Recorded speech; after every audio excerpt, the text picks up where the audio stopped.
बिहार में शिक्षकों के ट्रांसफर पोस्टिंग को लेकर बवाल मचा है। जहां एक तरफ पति पत्नी को अलग करने की बात शिक्षा विभाग की तरफ से की जा रही थी और ट्रांसफर पोस्टिंग को लेकर नई तिथि भी निर्धारित कर दी गई थी।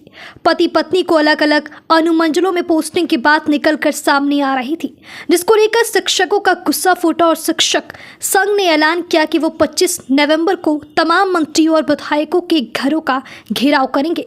उन्होंने बताया कि जब पति पत्नी का अलग अलग अनुमंडल में पोस्टिंग होगा तो समस्याएं उत्पन्न होगी। जहां एक तरफ शिक्षक विद्यालय में कम वक्त दे पाएंगे तो वहीं छात्रों की पढ़ाई भी बाधित होगी। ऐसे में देखिए, जहां एक तरफ गुस्से में तमाम शिक्षक की नाराजगी बढ़ती जा रही थी, उसी बीच शिक्षा मंत्री ने बड़ा ऐलान कर दिया है। ऐलान भी ट्रांसफर पोस्टिंग नीति बदलाव को लेकर। देखिए बड़ा बदलाव क्या क्या है ट्रांसफर पोस्टिंग नीति में, और शिक्षा मंत्री ने सब कुछ स्पष्ट रूप से बता दिया है। देखिए शिक्षा मंत्री ने जो बयान दिया है उसे विस्तार रूप से हम आपको बताने जा रहे हैं, मगर शिक्षा मंत्री के इस बयान के बाद कहीं ना कहीं जो आक्रोश शिक्षक में देखा जा रहा था, जो नाराजगी शिक्षक में देखा जा रहा था, जिनमें आक्रोश देखने को मिल रहा था, बेशक शिक्षा मंत्री के उठाए इस कदम से अब उनका गुस्सा ठंडा हो जाएगा। चलिए अब एक बार हम आपको पूरी खबर विस्तार से बताते हैं। दरअसल बिहार सरकार ने शिक्षकों के ट्रांसफर पॉलिसी में बड़ा बदलाव किया है। वैसे जिले जहां सिर्फ और सिर्फ एक अनुमंडल है, वहां के शिक्षकों को जिले से बाहर नहीं भेजा जाएगा।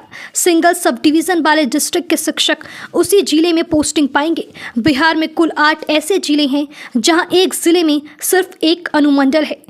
वैसे जिले जहां सिर्फ और सिर्फ एक अनुमंडल है, वहां के शिक्षकों की पोस्टिंग अनुमंडल के अंदर ही होगी। शिक्षा विभाग ऐसे अनुमंडल को अपने स्तर पर डिवाइड करेगा।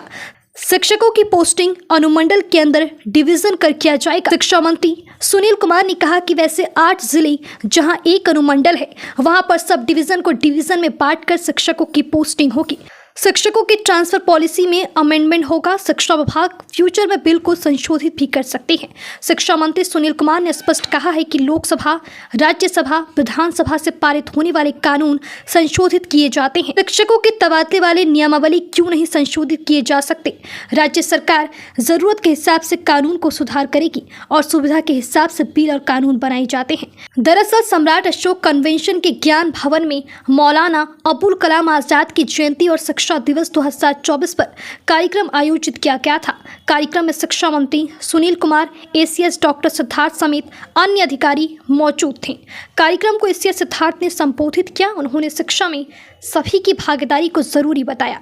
उन्होंने शिक्षकों से अपील करते हुए कहा कि राज्य के भविष्य को आप शिक्षा दे रहे हैं, यह याद रखें, इसका असर समाज पर पड़ेगा। शिक्षकों का काम सिर्फ सरकारी नौकरी करना नहीं है, बल्कि बच्चे सही ढंग से पढ़ें, यह भी शिक्षक सुनिश्चित करें। स्कूल की टाइमिंग और शिक्षा की गुणवत्ता पर एसीएस ने कहा कि स्कूल की टाइम और पढ़ाई की गुणवत्ता को लेकर बार बार पत्र निकाले गए हैं, लेकिन बार बार इसका जिक्र करना पड़ता है। शिक्षकों को राजधर्म की तरह शिक्षक धर्म का पालन करना चाहिए।